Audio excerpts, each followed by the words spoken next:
Hello everyone, welcome back to our YouTube channel RNCC Nursing Online Coaching and Online Test Series. The nurse expect that a type 1 diabetic may receive how much of his or her morning dose of insulin pre-operatively.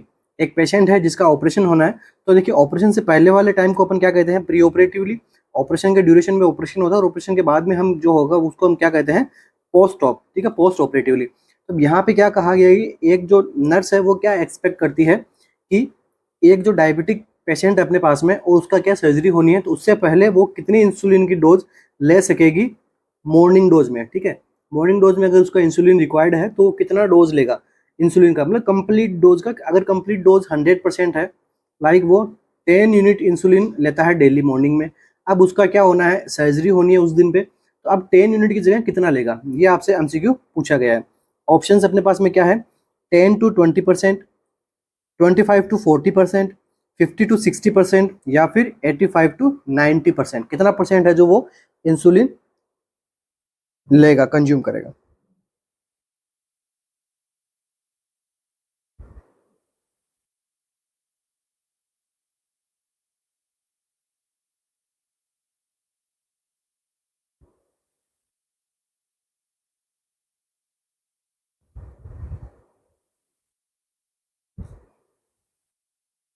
तो इस situation में हम क्या कर सकते हैं, जो देखिए अब यहाँ पर जो इसको इंसुलिन देना होगा ना, वो इंसुलिन भी किस प्रकार का होगा, लॉन्ग एक्टिंग।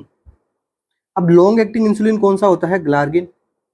ठीक है, अब जो है वो इसका डोज कितना लेगा, अगर शॉर्ट एक्टिंग का तो यहाँ पे काम ही नहीं करेगा। शॉर्ट एक्टिंग तो ऑपरेशन से पहले ही यहाँ पे जो है वो ग्लूकोज के लेवल को कम कर देगा और वापस ग्लूकोज का लेवल बढ़ जाएगा। ठीक है, एक ऑप्टिमम ग्लूकोज का लेवल मेंटेन होना जरूरी होता है during surgery for metabolic needs. ठीक है, सर्जरी के अंदर आपको पता है मेटाबॉलिक जो डिस्टर्बेंस हमने को देखने को मिलता है, ब्लड लॉस वगैरह होता है, तो वहाँ पे मेटाबॉलिक नीड्स को फुलफिलमेंट करने के लिए एक ऑप्टिमम ग्लूकोज लेवल का भी बॉडी में होना जरूरी होता है।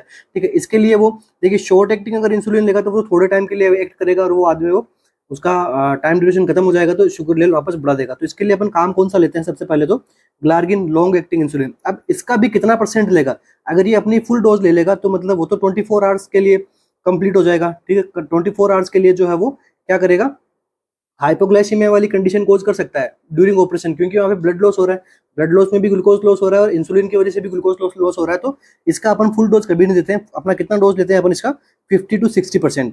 ठीक है, अपना आंसर क्या हो जाएगा, 50 to 60% ग्लूकोज की जो इंसुलिन की जो डोज है वो दी जा सकती है प्री ऑपरेटिवली क्लाइंट को फॉर मेटाबॉलिक नीड्स। ठीक है, नेक्स्ट एमसीक्यू अपना, a male nurse is providing a bed time snacks for his patient. ठीक है, एक मेल नर्स है, वो क्या कर रही है, बेड टाइम स्नैक्स प्रोवाइड कर रही है पेशेंट को। This is based on the knowledge that intermediate acting insulin are effective for an appropriate duration for. आपको क्या पूछा है, इंटरमीडिएट एक्टिव इंसुलिन कितने ड्यूरेशन के लिए एक्टिव रहते हैं, इफेक्टिव रहते हैं, उसका आपको पूछा है ड्यूरेशन।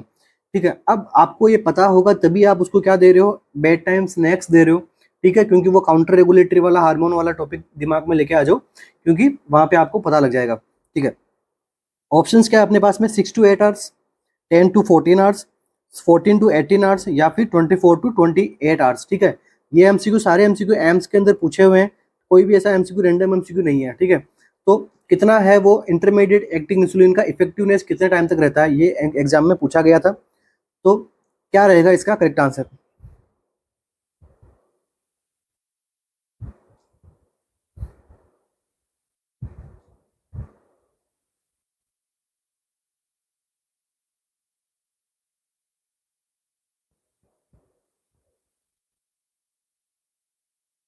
तो देखिए इंटरमीडिएट एक्टिंग इंसुलिन कौन कौन से होते हैं, तो यहाँ पे क्या देखने को मिलेगा आपको, ह्यूमुलिन एन और नोवोलिन एन, ये दोनों किस प्रकार के इंसुलिन होते हैं, इंटरमीडिएट इंसुलिन। ठीक है, अब यहाँ पे इनका जो है ड्यूरेशन कितने टाइम तक रहता है, वो रहता है 14 to 18 आवर्स का। ठीक है, तो ये इसका इस एमसीक्यू का आंसर क्या हो जाएगा, 14 to 18 आवर्स का।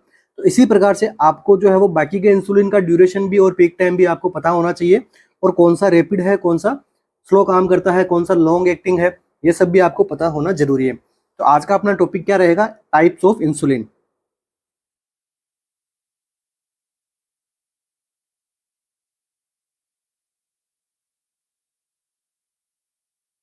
तो देखिए सबसे पहले जो टाइप आएगा वो क्या है, रैपिड। ऐसा इंसुलिन जो क्या करेगा, रैपिड एक्टिंग होता है, जल्दी से जल्दी अपना काम करता है। उसके अंदर कौन कौन से टाइप आते हैं देखिए, ये आपसे एमसीक्यू है, सारे ही सारे इंसुलिन के टाइप्स आपको ध्यान में रखना है क्योंकि एग्जाम में पूछा जाता है। तो देखिए फर्स्ट वन जो है वो कौन सा है, ह्यूमोलेग, ह्यूमोलेग और लिस्प्रो। इसके बाद में आप क्या देख सकते हो, नोवोलेग, और इसी को हम क्या बोल सकते हैं, एस्पार्ट। और इसके बाद में क्या देखने को मिल सकता है, एपिड्रा, या फिर इसी को हम क्या कह सकते हैं, ग्लूनिसिन। ठीक है, तो ये तीन प्रकार के किस क्या हो गए, रैपिड एक्टिंग इंसुलिन। अब देखिए इनका टाइम ड्यूरेशन क्या रहता है। तो देखिए फर्स्ट में यहाँ पे लिख रहा हूँ ऑनसेट, उसके बाद में लिख रहा हूँ मैं पीक टाइम, उसके बाद में मैं लिख रहा हूँ ड्यूरेशन। इन तीनों से एमसीक्यू बनता है, इंसुलिन का टॉपिक इंपॉर्टेंट है, एक एमसीक्यू तो आपको देखने को मिल ही जाता है। ठीक है, देखिए ऑनसेट का टाइम इन सब का कितना होता है, अप्रोक्स 15 to 30 मिनट्स के अंदर ये क्या करते हैं, ऑनसेट हो जाते हैं। और इनका पीक टाइम जो है वो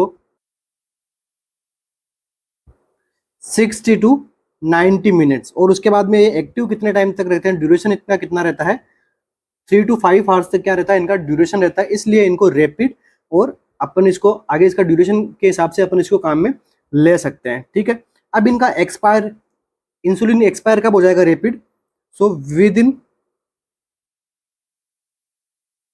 1 मंथ आफ्टर ओपन। ठीक है, ओपन करने के बाद में रैपिड वाले जो इंसुलिन होते हैं ये विद इन 1 मंथ के अंदर एक्सपायर हो जाते हैं। स्टोर कहाँ करना होता है इंसुलिन का, तो +2 से +8 डिग्री सेंटीग्रेड पे इंसुलिन का स्टोरेशन भी करना जरूरी होता है। अब सेकेंड वन टाइप कौन सा होता है, शॉर्ट एक्टिंग। ठीक है, शॉर्ट एक्टिंग इंसुलिन के अंदर हम कौन कौन सा पढ़ते हैं, रेगुलर,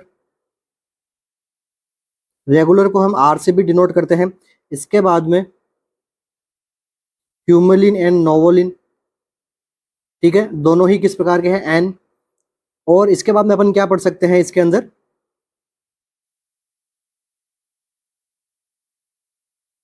वेलोसुलिन। ठीक है, ये नई नई कंपनी है जो इंसुलिन बनाती है।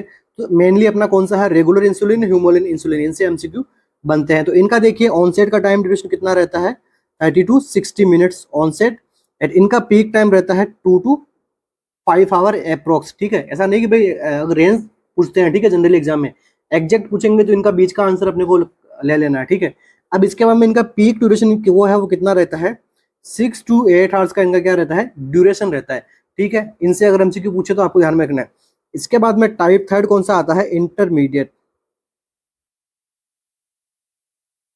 Intermediate insulin. ठीक है, इसके अंदर क्या पढ़ते हैं अपन, एनपीएच, और दूसरा लेंटे। ठीक है, एनपीएच को एन से अपन डिस्कस डिनोट करते हैं, लेंटे को एल से। ठीक है, अब इसके अंदर जो क्या है, लेंटे का ऑनसेट का टाइम कितना है, 1 to 2 आवर्स, एंड लेंटे का कितना होता है, 1 to 1.5 आवर्स के पास में। ठीक है, अब इनका जो ड्यूरेशन है, पीक ड्यूरेशन है, वो भी यहाँ पे चेंज देखने को मिलेगा। तो 4 to 12 आवर्स का अपना रहता है इसका पीक ड्यूरेशन, ये एग्जाम में पूछा गया है। इसके बाद में इसके अंदर लेंटे का कितना रहता है, 3 to 10 आवर्स। ठीक है, कोई भी एक याद रख लीजिए, दोनों में से आपको थोड़ा आइडिया हो जाएगा कि हाँ दोनों इंटरमीडिएट है, तो अप्रोक्सीमेटली 4 से 10 घंटे तो ये काम करेंगे करेंगे, इनका पीक टाइम रहेगा।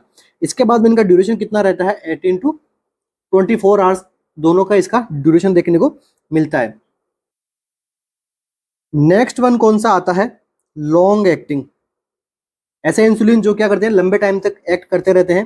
तो यहाँ पे कौन सा देखने को मिलता है, लेंटस या फिर ग्लार्गिन। ठीक है, लेंटस या ग्लार्गिन या फिर डेटेमिर, ये इनका एग्जाम्पल है। ये आपको सभी को ध्यान में होना जरूरी है कि शॉर्ट एक्टिंग कौन सा है, रैपिड कौन सा है, इंटरमीडिएट कौन सा है, और लॉन्ग एक्टिंग कौन सा है। ये भले चीजें ध्यान में रहे ना रहे, आपको इतना तो पता होना जरूरी है, ताकि तभी आप शॉर्ट एक्टिंग का पता लगा पाओगे। बाद में ऑनसेट एंड ड्यूरेशन आपको अपने आप पता लग जाएगा नाम से कि ये शॉर्ट है, तो हाँ इतना इसका एग्जाम्पल, इसका एक ड्यूरेशन हो सकता है। बाकी के ऑप्शंस को आपको नेग्लेक्ट करते हुए आप अपना आंसर निकाल सकते हो। तो अब बात करते हैं इनके पीक टाइम ऑनसेट की। तो इनका जो ऑनसेट का टाइम होता है लेंटस का, तो वो होता है 1 to 1.5 आवर्स का। ठीक है, इसके बाद में इनका पीक टाइम जो है वो कितना रहता है, 10 to 20 आवर्स का इसका पीक टाइम हमें देखने को मिलता है।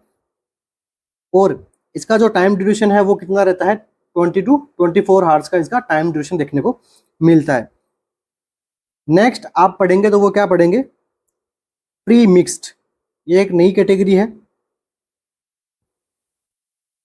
Pre mixed insulin. ठीक है, इसके अंदर हम क्या पढ़ते हैं, ह्यूमोलिन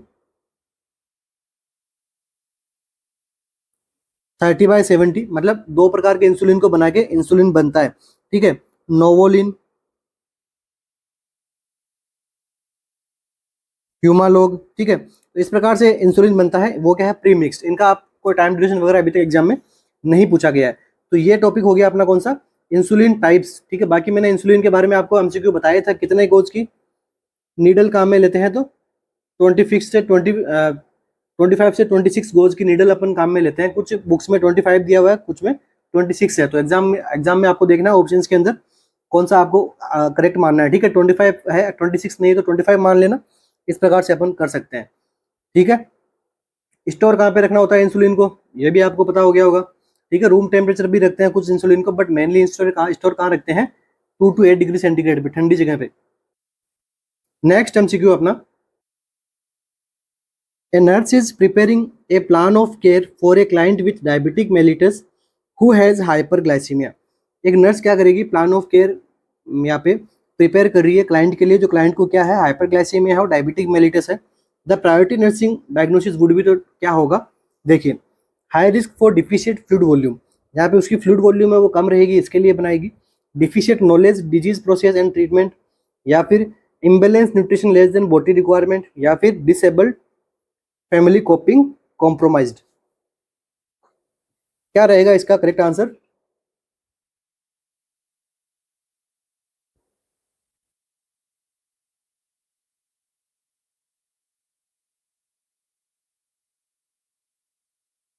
तो देखिए डायबिटिक मेलिटस के अंदर मैंने आपको समझाया था, जब मैंने डिजीज कंडीशन पढ़ाई थी तो मैंने आपको बताया था कि यहाँ पे आपको क्या देखने को मिलता है, ट्रिपल पी। ट्रिपल पी मतलब polyuria, dipsia and phagia. Excessive urine output करेगा, एक्सेसिव थ्रस्ट लगेगी, और एक्सेसिव फेजिया मतलब उसको ईटिंग ज्यादा करने की इसका मन करेगा। ठीक है, तो ऐसे कंडीशन किसमें, डायबिटिक मेलिटस में। अब जब एक्सेसिव यूरिन आउटपुट होगा बॉडी में, तो क्या होगा, बॉडी को हाइपोवोलेमिया। तो यहाँ पे अपन क्या करेगा, high risk for patient, high risk for deficit fluid volume is the correct answer. तो देखिए पोलियूरिया क्यों होता है, जब ग्लूकोज का अमाउंट ब्लड के अंदर ज्यादा रहेगा तो ब्लड कैसा हो जाएगा, कंसंट्रेट। तो ये किस तरह से एक्ट करेगा, ऑस्मोटिक डायूरेटिक की तरह। ठीक है, ये किडनी पे किस प्रकार एक्ट करेगा, ऑस्मोटिक डायूरेटिक की। अब डायूरेटिक क्या काम करते हैं, एक्सेसिव यूरिन आउटपुट करवाते हैं ग्लूकोज को बाहर निकालने के लिए। जो एक्सेसिव ग्लूकोज है उसको यहाँ पे क्या एक्ट करेगी, एक्सेसिव ग्लूकोज को बाहर निकालने के लिए क्या करेगी, ज्यादा से ज्यादा यूरिन आउटपुट करेगा। ठीक है, पेशेंट अब जब यूरिन आउटपुट करेगा तो पेशेंट को क्या होगा, बॉडी के अंदर फ्लूइड वॉल्यूम की कमी आएगी, तो क्या हो सकता है पर्सन को, डिहाइड्रेशन। अब डिहाइड्रेशन भी एक हाई रिस्क है कंडीशन है, हाइपोवोलेमिया डिहाइड्रेशन हो सकता है। तो ये क्या है, high risk for deficient fluid volume is the correct answer. Next MCQ अपना, a client arrives in the emergency department with an ischemic stroke. ठीक है, एक क्लाइंट है जो इमरजेंसी डिपार्टमेंट में लाया गया है, उसको क्या हुआ है, इस्चेमिक स्ट्रोक की कंडीशन वहां पे देखने को मिली है। And receive tissue plasminogen activator TPA administration, और उसको क्या किया गया, टीपीए का एडमिनिस्ट्रेशन दिया गया है। Which is the priority nursing assessment. अब एडमिनिस्ट्रेशन देने के बाद में क्या प्रायोरिटी नर्सिंग असेसमेंट रहेगा, time of onset of current stroke. अभी स्ट्रोक का टाइम आपको पता होना चाहिए एडमिनिस्ट्रेशन के लिए, असेसमेंट के लिए। ठीक है, complete physical and history, patient क्या कंप्लीट फिजिकल हिस्ट्री देखोगे, करंट मेडिकेशन क्या ले रहा है वो पेशेंट वो देखोगे, या फिर अपकमिंग सर्जिकल प्रोसीजर को आप देखोगे। क्या दे रहे हो आप उसको, टिश्यू प्लाज्मिनोजन एक्टिवेटर देना है उसको, और आप क्या असेस करोगे, क्या रहेगा अपना करेक्ट आंसर। तो देखिए टिश्यू प्लाज्मिनोजन एक्टिवेटर ये किस प्रकार की ड्रग है, ठीक है, थ्रोम्बोलाइटिक, या फिर अपन इसको कह सकते हैं डिजोल ब्लड क्लोट्स। अब ब्लड क्लोट्स होता है तो उसको क्या कर सकता है, ये डिजोल्व कर सकता है। ठीक है, अब देखिए डिजोल्व करना है ब्लड क्लोट को, तो ये अपन कब देंगे इसको? As early as possible. तो ये बेस्ट टाइम फॉर एक्शन, ये एमसीक्यू बना हुआ है, ये भी एमसीक्यू बना हुआ है।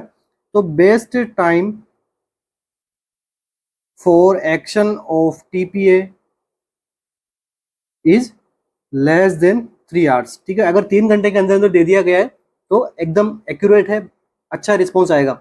या फिर इसको हम दे सकते हैं 3 to 6 आवर्स भी, अगर रेंज में पूछे तो आपको 3 to 6 आवर्स। बट अगर बेस्ट आंसर पूछना है तो लेस देन 3 आवर्स के अंदर ये इफेक्टिवली वर्क करता है और इफेक्टिवली थ्रोम्बस को डिजोल्व भी कर सकता है। इसलिए time of onset of current stroke is the most and priority assessment रहेगा।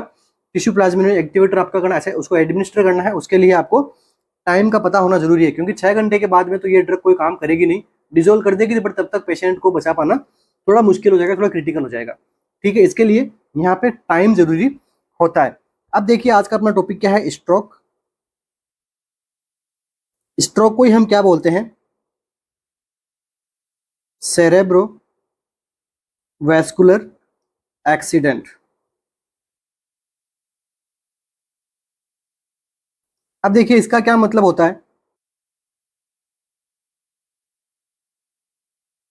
Condition in which the cerebral circulation is deficit. Cerebral blood flow जो वो डेफिसिट हो जाएगा, और ये क्या लीड करेगा? नीड न्यूरोलॉजिकल फंक्शन डिक्रीज कर देगा। बॉडी के न्यूरोलॉजिकल फंक्शन भी क्या कर देगा? डेफिसिट कर देगा, डिक्रीज कर देगा। इसकी वजह से क्या होगा?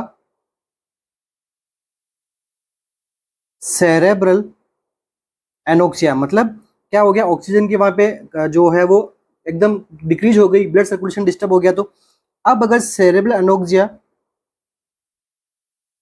longer than 10 minutes cause cerebral infraction। Infraction का मतलब tissue injury. It is reversible condition, वो भी कैसी? इरिवर्सिबल। ठीक है, नॉट क्योर। ये एक प्रकार का एक बार का अगर नर्वस टिश्यू अगर डैमेज हो गया तो उसको अपन वापस से हील नहीं कर सकते, इसलिए ये किस प्रकार की है? इरिवर्सिबल। ठीक है, इरिवर्सिबल चेंजेस आते हैं। और क्या लीड कर सकता है? सेरेब्रल एडिमा को भी ये क्या करता है? लीड करता है। ठीक है, एडिमा से आगे जाके क्लोटिंग वगैरह भी होने के चांसेस बढ़ जाते हैं। अब इसके पढ़ते हैं अपन क्या? कोज। कोज क्या? छोटा सा टॉपिक है बट इंपॉर्टेंट टॉपिक है, नर्सिंग रिस्पॉन्सिबिलिटी से एमसीक्यू बनता है। तो जिस जिस प्रकार से मैं आपको पढ़ा रहा हूँ उस प्रकार से आप अपनी नर्सिंग रिस्पॉन्सिबिलिटी बना सकते हैं। ठीक है, उसमें आपको देखो प्रायोरिटी मैनेजमेंट करना आपको आना चाहिए। ठीक है, प्रायोरिटी मैनेज आपको तभी कर पाओगे जब आपको थोड़ा बहुत डिजीज के बारे में नॉलेज होगा कि किस प्रकार से बढ़ती है, किस प्रकार से हार्म पहुंचाती है पेशेंट को। तो हार्म जिस प्रकार से पहुंचाते हैं उसी प्रकार से आपको क्या करना है? प्रायोरिटी मैनेजमेंट करना है। ठीक है, अब देखिए कोज क्या क्या हो सकता है। तो thrombosis is the most common cause. Thrombosis यहाँ पे क्या है? Most common. इसके बाद में क्या देख सकते हैं अपन? एम्बोलिज्म। इसके बाद में हेमरेज। ठीक है, अब इसके रिस्क फैक्टर की बात करें तो क्या हो सकते हैं? Atherosclerosis, hypertension, anticoagulation therapy. अब आप पूछोगे एंटीकोगुलेशन थेरेपी दे रहे हैं तो फिर थ्रोम्बोस कैसे होगा? अगर ब्लीडिंग हो जाएगी और एंटीकोगुलेशन थेरेपी अगर कंटिन्यू चल रही है तो वो ब्लीडिंग रुकेगी नहीं, क्या लीड कर देगा? हेमरेज को लीड कर देगा, जिसकी वजह से भी हेमरेज फिर एक जगह जाके इकट्ठा होगा तो वो तो अपने आप ही थक्का बनाएगा। ब्लड वेसल्स में थक्का नहीं बनेगा, मगर बॉडी में एक्सटर्नल टिश्यू के अंदर तो थक्का बन सकता है रक्त का। ठीक है, इसके बाद में आप क्या देख सकते हो? डायबिटिक मेलिटस में क्या क्या बताया मैंने आपको? न्यूरोपैथी वगैरह कंडीशन देखने को मिलती है, ब्लड वेसल्स जो है वो फ्रेजिल वीक होती है। ठीक है, इसके बाद में स्ट्रेस, अगर आप ज़्यादा स्ट्रेस लोगे तो भी आपको स्ट्रोक हो सकता है। और देखिए क्या है?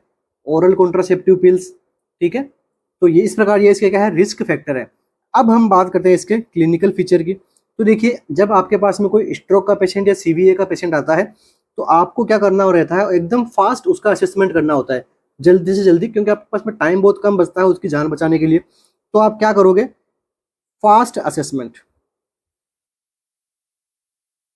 ठीक है। फास्ट असेसमेंट यहाँ पे क्या है, इसकी ट्रिक है। ऐप से क्या हो जाएगा देखिए, फेशियल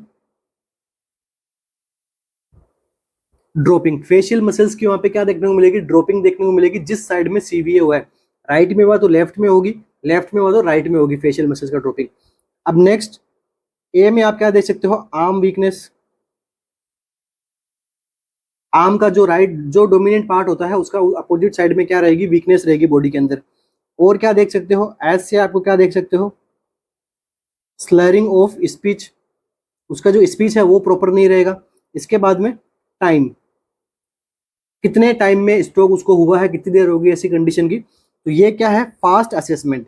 ठीक है, ये किसके लिए करते हैं, एग्जाम में पूछा गया था तो स्ट्रोक के लिए, सीवीए के लिए। फास्ट असेसमेंट किसके लिए किया जाता है, सीवीए के लिए। एग्जाम में पूछा गया है एमसीक्यू, और इनके टाइप्स को भी आप ध्यान में रखना, एग्जाम में पूछ सकते हैं। ठीक है, सेरेब्रल एनोक्सिया से 10 मिनट बाद में क्या कौन सी कंडीशन आ जाएगी, इरिवर्सिबल वाली कंडीशन।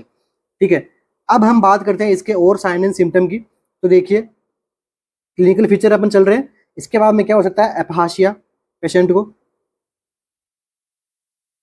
एपहाशिया के अंदर क्या होता है, inability to use word in right context. ठीक है, प्रॉपर तरीके से वो बोल नहीं पाएगा, अपनी बात नहीं समझा पाएगा। इसके बाद में क्या हो जाएगा, एग्नोसिया, सिमिलर ऑब्जेक्ट को पहचानना भूल जाएगा, एग्नोसिया। ठीक है, inability to recognise familiar object, उसको हम क्या बोलते हैं, anoxia, agnosia. Inability to recognise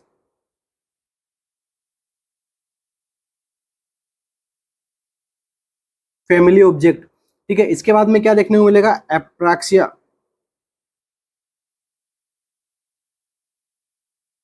loss of body's ability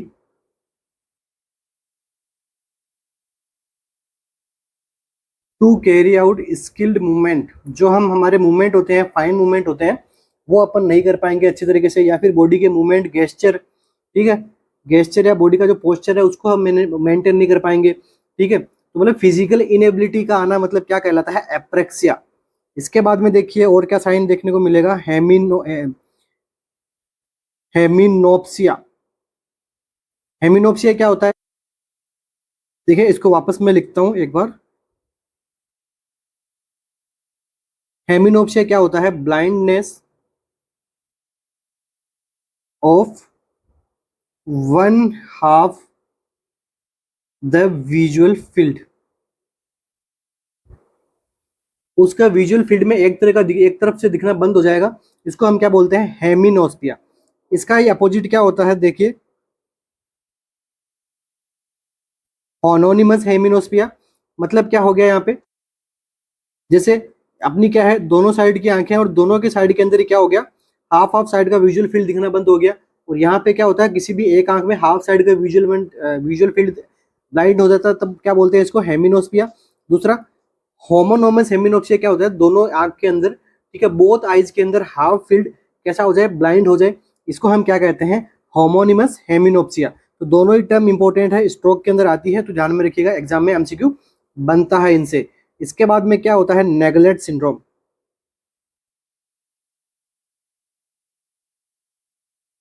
neglect syndrome में क्या होता है, देखिए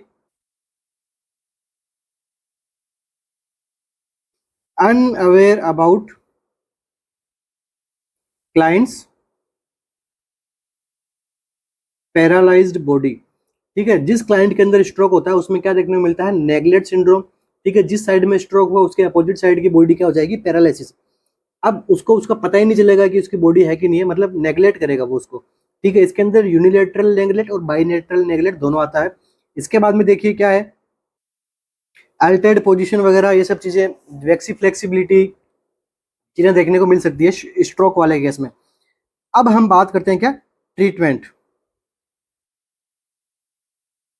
ट्रीटमेंट में अपन क्या देंगे, थ्रोम्बोटिक स्ट्रोक को अपन किस तरीके से ट्रीट कर सकते हैं, टीपीएस से अपन ट्रीट कर सकते हैं। और अपन क्या दे सकते हैं यहाँ पे, ब्लड प्रेशर को मेंटेन करने के लिए अपन एंटी हाइपरटेंसिव ड्रग दे सकते हैं। ठीक है, एंटी प्लेटिलेट दे सकते हैं ताकि जो ब्लड का जो क्लॉट ना बने। उसके बाद में देखिए यहाँ पे अपन क्या कर सकते हैं, सर्जरी भी परफॉर्म कर सकते हैं। इस सर्जरी का नाम एक बार एम्स में पूछा जा चुका है, इसको हम क्या बोलते हैं,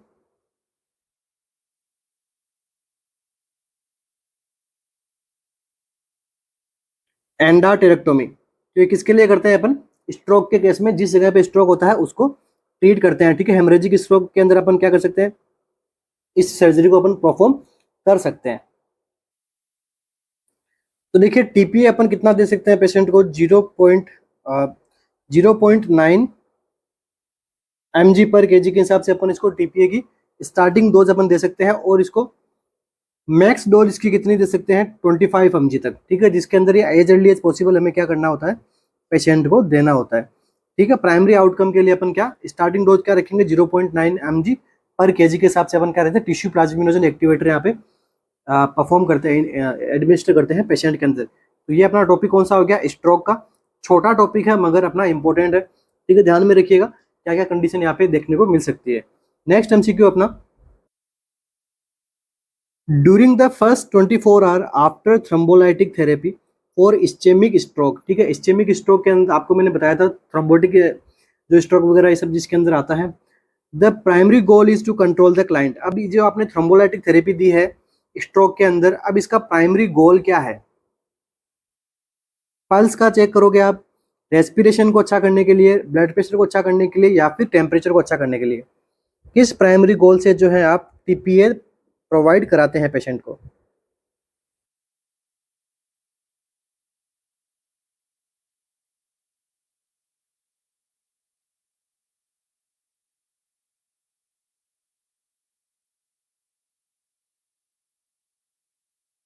देखिए जब कभी भी हम क्या करते हैं, थ्रोम्बोलाइटिक थेरेपी प्रोवाइड करते हैं पेशेंट को, तो हमें क्या मेंटेन करके रखना होता है, ब्लड प्रेशर, ठीक है। ब्लड प्रेशर को हमें क्या करना होता है, प्राइमरी हमें मेंटेन करना होता है।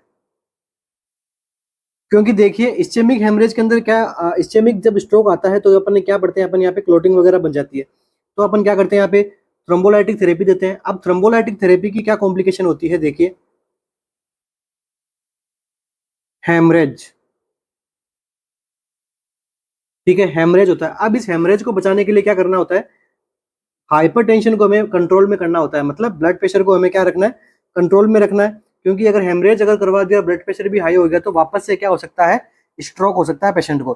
तो हेमरेज से प्रिवेंट करने के लिए हम क्या करेंगे, ब्लड प्रेशर को मेंटेन करके रखेंगे, और काफी क्रिटिकल होता है ब्लड प्रेशर को मेंटेन करके रखना इन पेशेंट्स के अंदर, ठीक है। तो अपना प्रायोरिटी आंसर क्या जाएगा, blood pressure. Next MCQ, what is the priority nursing assessment in the first 24 hour after admission of the client with thrombotic stroke। एक क्लाइंट को स्ट्रोक हुआ है, कौन किस प्रकार का है, थ्रोम्बोटिक। अब यहाँ पे प्रायोरिटी नर्सिंग असेसमेंट क्या होगा, वो भी किसमें, फर्स्ट 24 आवर के बाद में, स्ट्रोक के फर्स्ट 24 आवर पे आपको क्या प्रायोरिटी असेसमेंट देखना है, कोलेस्ट्रॉल लेवल देखोगे, प्यूपिल साइज एंड प्यूपिलरी रेस्पॉन्स देखोगे, बोवेल साउंड देखोगे, या फिर उसका ईसीजी देखोगे।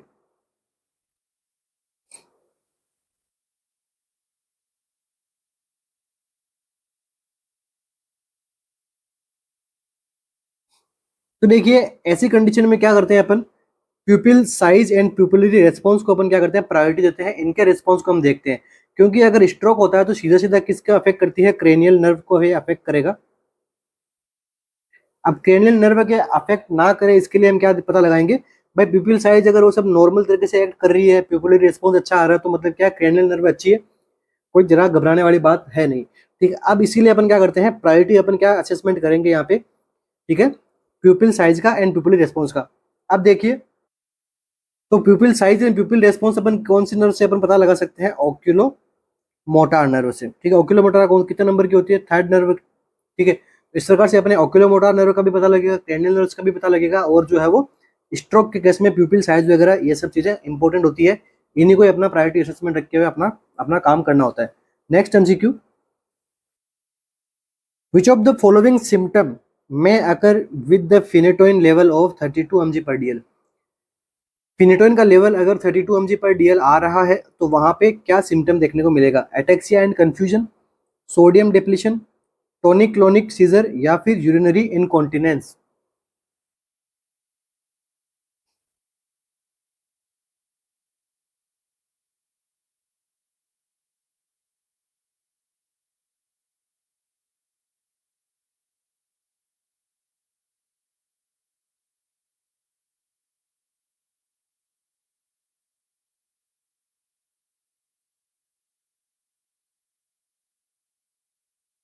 तो देखिए अपना यहाँ पे करेक्ट आंसर क्या रहेगा, ऑप्शन नंबर ए। तो सबसे पहले इस आंसर पे जाने से पहले आपको पता होना चाहिए फिनोटोइन का नॉर्मल थेरापेटिक लेवल कितना होना चाहिए।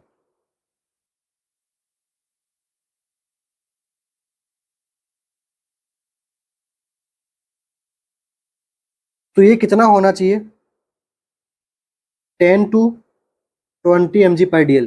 ठीक है, ये भी एमसीक्यू पूछा गया है, 10 to 20 mg/dl अपना थेरेपेटिक लेवल होना चाहिए फिनेटोइन का। अब 32 तो यहाँ पे काफी हाई लेवल की टॉक्सिसिटी आ जाती है। ठीक है, अब टॉक्सिसिटी के अंदर क्या साइन सिम्टम अपनी प्रायोरिटी रहेगी, अटेक्सिया एंड कंफ्यूजन। यहाँ पे सेरेब्रल टॉक्सिसिटी अपन डिनोट करें, लाइक जिस प्रकार से टॉक्सिसिटी बढ़ती है उस प्रकार से सीवियरिटी भी बढ़ती जाती है। ठीक है, अगर यहाँ से 20 से 25 के लेवल पे अलग सिस्टम को डिफाइन, अलग सिस्टम को अफेक्ट करता है, इस प्रकार से मोर देन 30 के ऊपर आपको क्या करेगा, ब्रेन को अफेक्ट करना शुरू हो जाएगी। और यहाँ पे क्या देखने को मिलेगा आपको, ataxia and confusion.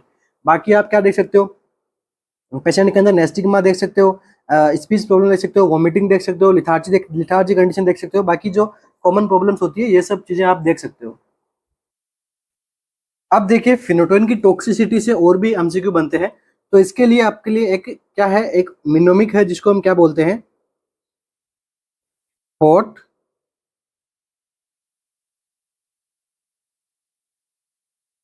Hot Malaika. ठीक है, तो अब यहाँ पे क्या देख सकते हो, अपन किसकी बात कर रहे हैं, एडवर्स इफेक्ट। ठीक है, थिनोसोइन के एडवर्स इफेक्ट की बात कर रहा हूं मैं। तो यहाँ पे एड से आपको क्या देख सकते हो आप, हिरसुटिज्म। और क्या देख सकते हो आप, हाइपरट्रोफी ऑफ गम।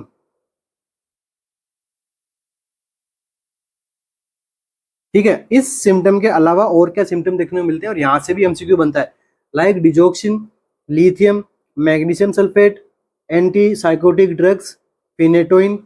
ठीक है, और एंटीबायोटिक्स। इसके बाद में जो ब्लड प्रेशर को कंट्रोल करने वाली ड्रग्स, इनसे एमसीक्यू बनते हैं एग्जाम के अंदर। मैं वन बाय वन कवर करवा दूंगा। ठीक है, ये अपना फोर्थ ड्रग है फिनेटोइन जिसको हम कवर कर रहे हैं। बाकी लिथियम, एंटीसाइकोटिक, एंटीमेनिक वगैरह और डिजोक्सिन वगैरह मैंने कंप्लीट करवा दिए। हाइपरट्रोफी करवा देगी गम की। ओ से क्या करवा सकती है, देखिए ओस्टियोमलेशिया। टी से क्या करवा देगी, टेरेटोजेनेसिटी। एम से क्या करवाती है, मेगालोब्लास्टिक एनीमिया।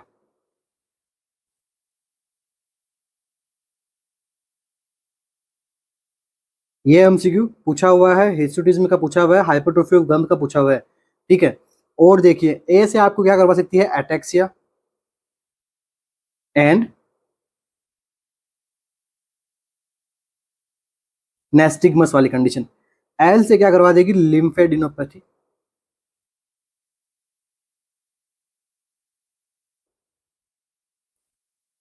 आई से ये क्या करवा देगी, inhibit release of insulin. Insulin के रिलीज को क्या कर देगी, इनहिबिट करेगी। तो क्या हो जाएगा, हाइपर ग्लाइसेमिया। नर्सिंग प्रायोरिटी से एमसीक्यू बन सकता है। क्या असेस करोगे, तो हाइपरग्लाइसेमिया को असेस करोगे, क्योंकि फिनेटोइन क्या करती है, इंसुलिन के सिक्रेशन को इनहिबिट कर देती है। इसके बाद में के से आप क्या देखोगे, वेरी इंपॉर्टेंट एमसीक्यू, ये वाले दोनों वाले भी पूछे हुए हैं, और अटेक्सिया का तो ये आपके सामने ही रहा एमसीक्यू। ठीक है, के से क्या हो जाएगा, विटामिन के की क्या करवाती है, डिफिशियंसी करवाती है, ब्लड प्रॉब्लम हो सकती है फिनोटोइन से, हाइपरट्रोफी ऑफ गम हो जाएगी, बाद में ब्लीडिंग आना शुरू हो जाएगा। ठीक है, उसके बाद में देखिए ए से अगेन क्या करवा देगी, एरिथमिया। तो ये तो हो गए क्या, एडवर्स इफेक्ट अपनी बॉडी को लेकर जब हम क्या कौन सी ड्रग देते हैं, फिनेटोइन। अब हम बात करेंगे नेक्स्ट कौन सी, फीटल हाइड्रेंटोइन सिंड्रोम।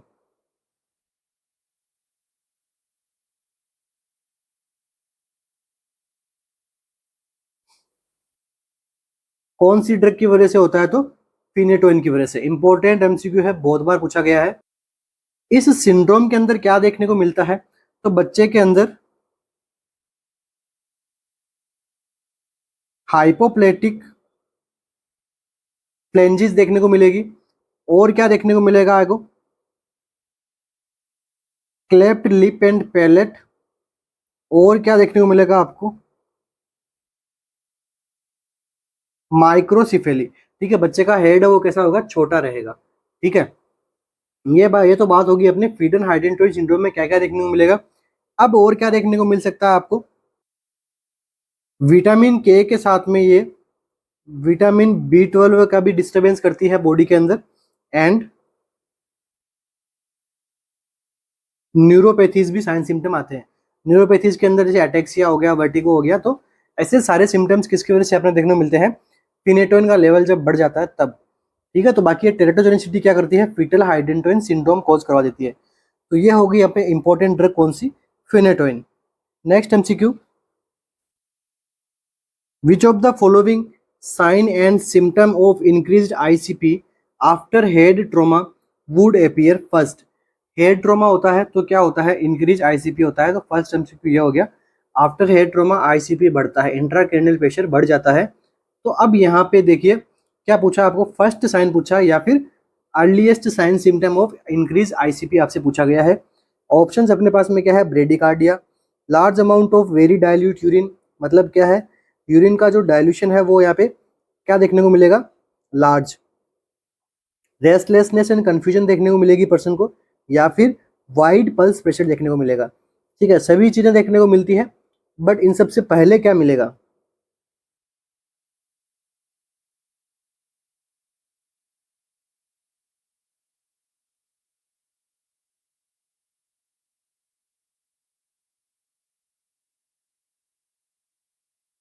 तो देखिए जब कभी भी आईसीपी बढ़ता है, इंट्राक्रैनियल प्रेशर बढ़ता है, तो सबसे पहले अर्लीस्ट क्या देखने को मिलता है, पेशेंट में रेस्टलेसनेस आ जाएगा और कंफ्यूजन का स्टेट वहाँ पे हो जाएगा, मतलब अनकॉन्शियसनेस वगैरह, ड्राउजीनेस वहाँ पे होना लग जाएगा। ठीक है, तो अपना टॉपिक क्या है आज का, इंक्रीज आईसीपी। तो देखिए सबसे पहले तो क्या है, नॉर्मल आईसीपी क्या होता है, कितना होता है, तो 5 to 15 mm of ACG is the normal intracranial pressure. अब अगर इसे हम इंक्रीज आईसीपी कब बोलते हैं, जब ये मोर देन 20 mm से लेवल इसका बढ़ जाता है, तो हम क्या बोलते हैं, आईसीपी जो प्रेशर है वो इंक्रीज्ड है। ठीक है, तो अब देखिए इससे क्या क्या कोज हो सकते हैं, बढ़ने के क्या क्या कोज हो सकते हैं, तो मोस्ट कॉमन कोज तो क्या है, ट्रोमा, ट्रोमा के बाद में हेमरेज, हेमरेज के बाद में आप क्या दे सकते हो, हाइड्रोसिफिलस। यहाँ पे क्या हो रहा है, सीएसएफ का एक्सेसिव अमाउंट में क्या हो रहा है, एक्यूमुलेशन हो रहा है या फिर सिक्रेशन हो रहा है। ठीक है, ये अपन कम्युनिकेटिंग हाइड्रोसिफिलस, डिसकम्युनिकेटिंग हाइड्रोसिफिलस वगैरह सब मैं पढ़ा दूंगा जब पीडियाट्रिक के कुछ एमसीक्यू सोल्व करवाऊंगा मैं आपके, उसके अंदर अपन पढ़ेंगे हाइड्रोसिफिलस। सेटिंग आई देखने को मिलेगा, करेक्ट पोर्ट साउंड देखने को मिलता है यहाँ पे। ठीक है, और आप क्या देखने को मिलेगा, एडिमा, एडिमा के अंदर भी क्या होता है, आईसीपी बढ़ता है और इन्फ्लामेशन, ये सब चीजें से क्या हो सकता है, आईसीपी बढ़ सकता है। अब बात करते हैं अपन इसके क्लिनिकल फीचर की, कि क्लिनिकल फीचर क्या होता है इंक्रीज्ड आईसीपी का। तो सबसे पहला क्लिनिकल फीचर क्या है, अल्टर्ड लेवल ऑफ कॉन्शियसनेस। सबसे पहला साइन क्या है, Altered level of consciousness. MCQ पूछेगा आपको एग्जामिनर कि most sensitive and earliest indication of increase ICP का क्या है, तो क्या है, अल्टर्ड लेवल ऑफ कॉन्शियसनेस। अब इसके बाद में क्या देखने को मिलेगा आपको, हेडेक देखने को मिलेगा, रेस्पिरेशन नॉर्मल देखने को, अबनॉर्मल देखने को मिलेगा। ठीक है, रेस्पिरेशन अबनॉर्मल देखने को मिलेगा, और क्या देखने को मिलेगा, देखिए वाइड पल्स प्रेशर देखने को मिलेगा। ठीक है, और इसके बाद में क्या देखने को मिलेगा, ब्रेडिकार्डिया देखने को मिलेगा, large amount of very diluted urine देखने को मिलेगा। ठीक है, और क्या देखने को मिलेगा, वोमिटिंग। अब वोमिटिंग से एमसीक्यू बनेगा तो कौन सा बनेगा, देखिए 4 स्टार एमसीक्यू है। वोमिटिंग क्या होगा, earliest sign of increase ICP in newborn. ठीक है, न्यूबॉर्न के अंदर इंक्रीज आईसीपी का अर्लीस्ट साइन क्या है, तो वो क्या होगा, वोमिटिंग। बहुत बार पूछा गया एमसीक्यू है, ध्यान में रखिएगा। एडल्ट में क्या होगा, अल्टर्ड लेवल ऑफ कॉन्शियसनेस, किसमें, एडल्ट में। और बच्चे में भी होगा Altered level of consciousness, but इससे पहले वोमिटिंग वहां पे शुरू हो जाएगी। प्यूपिलरी चेंजेस देखने को मिलेंगे। ये तो हो गए कौन से अर्ली साइन की बात कर ली अपन। अब हम डिस्कस करेंगे किसके बारे में, late sign.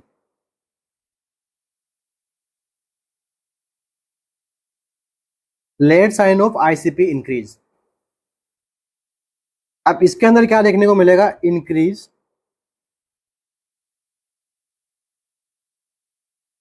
Systolic blood pressure. ठीक है, सिस्टोलिक ब्लड प्रेशर इंक्रीज हो जाएगा, डायस्टोलिक रहेगा कितना, नियर बाय नॉर्मल। इसलिए क्या हो जाएगा, वाइड पल्स प्रेशर। ठीक है, पल्स प्रेशर क्या हो जाएगा, वाइड हो जाएगा इसकी वजह से, क्योंकि सिस्टोलिक प्रेशर बढ़ रहा है। डायस्टोलिक नियर बाय तो नॉर्मल रहता है, बट सिस्टोलिक प्रेशर यहाँ पे हाई रहता है। तो सेकंड क्या है, वाइड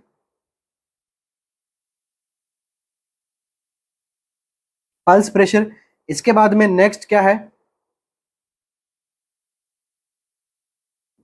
ब्रेडिकार्डिया और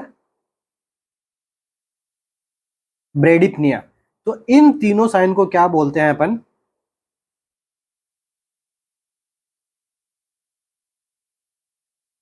कजिंग ट्रायड। ठीक है, किसको, increase systolic pressure, wide pressure और ब्रेडिप्निया, इन तीनों साइन को मिला के हम क्या कहते हैं, causing triad for increase ICP, या फिर late sign of increase ICP.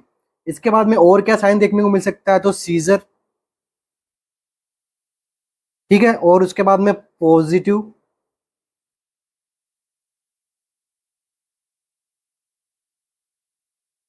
Babinski reflex. Babinski reflex normal किसमें होता है, बच्चे में। अगर वो बच्चे वाला नॉर्मल रिफ्लेक्स अगर एडल्ट में वो करे, तो वो क्या हो जाएगा, पॉजिटिव बेबिंस्की रिफ्लेक्स। मतलब कोई ना कोई न्यूरोलॉजिकल एबनॉर्मलिटी हो गई है एडल्ट के अंदर, अगर वहां पे पॉजिटिव मिले तो। एडल्ट में पॉजिटिव मिलना क्या होता है, प्रॉब्लम होती है। बच्चे में पॉजिटिव मिलना क्या है, नॉर्मल कंडीशन। ठीक है, तो ये ध्यान में रखिएगा। तो पॉजिटिव बेबिंस्की रिफ्लेक्स देखने को मिलेगा और वीकनेस देखने को मिलेगी। तो ये तो बात होगी अपनी कौन सी, साइन एंड सिम्टम की। तो अब बात करेंगे क्या, ट्रीटमेंट। ट्रीटमेंट कैसे करोगे आप इंक्रीज आईसीपी का। तो ट्रीटमेंट से सबसे पहला एमसीक्यू क्या बनेगा, assess respiration status. Respiration status को आप क्या करोगे, रेगुलरली आपको उसको असेस करके रखना है कि भाई किस प्रकार का रहता है, ब्रेडिप्निया होता है पेशेंट को, तो आपको क्या करना है, ध्यान में रखना है। या फिर ब्रेडिप्निया यहाँ पे नहीं लिख के अपन और क्या अपन काम में ले सकते हैं इनकी जगह, इरेगुलर रेस्पिरेशन। ठीक है, तो जो ब्रेडिकार्डिया, वाइड पल्स प्रेशर और इंक्रीज सिस्टोलिक बीपी, इन सबको क्या बोलते हैं अपन, कजिंग ट्रायड। तो नेक्स्ट आपका करना रेस्पिरेटरी स्टेटस है। तो कभी भी आईसीपी वाले पेशेंट में क्या करना है, कॉन्ट्रा इंडिकेट रखना होता है किसको, मॉर्फिन को। ये क्या करेगी, रेस्पिरेटरी स्टेटस को डाउन कर सकती है। ठीक है, हाइपोक्सिया अकर कर सकती है, इसलिए मॉर्फिन को हमें क्या करना है, अवॉइड रखना है, एडमिनिस्टर नहीं करना होता है। इसके बाद में क्या करना है हमें,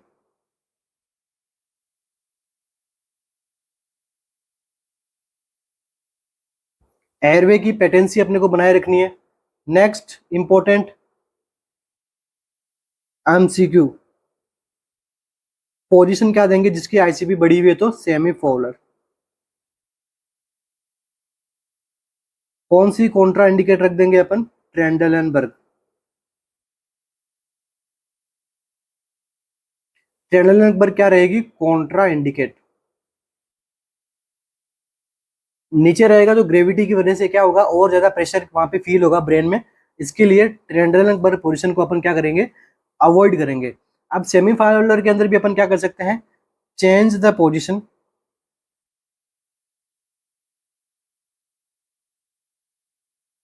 एवरी 2 आवर्ली। एवरी 2 आवर्ली उसको क्या करना है, पोजीशन चेंज करना है आपको। ठीक है, लेटरल साइड में वो थोड़ा ऐसे सुला के उसको फेमी फॉलोअर दे दो। इस प्रकार की पोजीशन अपन उसको प्रोवाइड करवा सकते हैं, ताकि एक जगह प्रेशर ना पड़े हेड का। नेक्स्ट आपको क्या ध्यान में रखना है, before given diet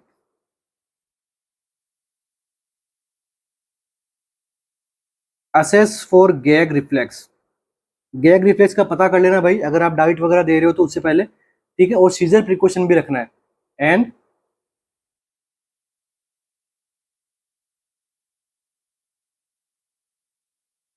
precaution for seizure. तो इस प्रकार से क्या करना है, हमें मैनेजमेंट करना है। अब आप ड्रग क्या दे सकते हो, अगर आईसीपी बढ़ा हुआ है तो आप क्या दे सकते हो, मैनिटोल। ये ऑस्मोटिक डाययूरेटिक का काम करती है और बॉडी से फ्लूइड वॉल्यूम कम करेगी, तो जो है वो सीएसएफ का लेवल भी यहाँ पे क्या देखने को मिलेगा, कम देखने को मिलेगा, और जो है वो प्रेशर भी नॉर्मल हो जाएगा। इसके बाद में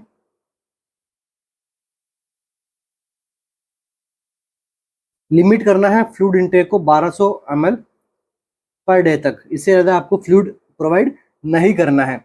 स्ट्रेनिंग एक्टिविटीज जैसे कफिंग, स्नीजिंग को इनको अवॉइड करना है। इसके बाद में वाल्सल्वा मैन्यूवर को अवॉइड करना है।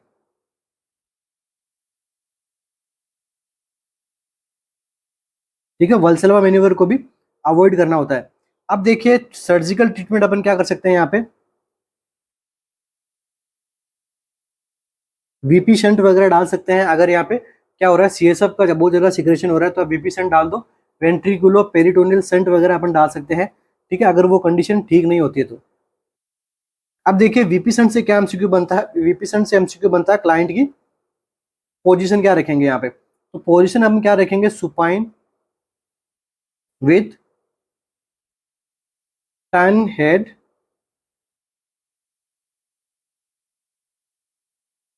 Toward to not surgery. ठीक है, जिस साइड में सर्जरी नहीं हो रही होती है उस साइड में अपन क्या कर देंगे, हेड को टर्न कर सकते हैं अपन। ठीक है, ध्यान में रखना। ओके, ताकि वो वीपी शंट है वो वहाँ पे अपने, अगर अपन जिस साइड में सर्जरी है उस साइड में हेड कर देंगे तो हो सकता है वीपी शंट का डिस्लोजमेंट हो जाए, अपनी जगह से वो हिल जाए। ठीक है, और जो है आपको शंट फेलियर ध्यान में रखना। शंट फेलियर किस प्रकार ध्यान रखोगे, अगर शंट जो है वो फेल होगा तो क्या होगा, आईसीपी वो वापस कैसा हो जाएगा, बढ़ जाएगा। ठीक है, तो ये कुछ अपना टॉपिक अपना कंप्लीट होता है यहाँ पे, कौन सा, इंट्राक्रैनियल प्रेशर। ठीक है, wish you all the best for your exams and your preparation. Thank you.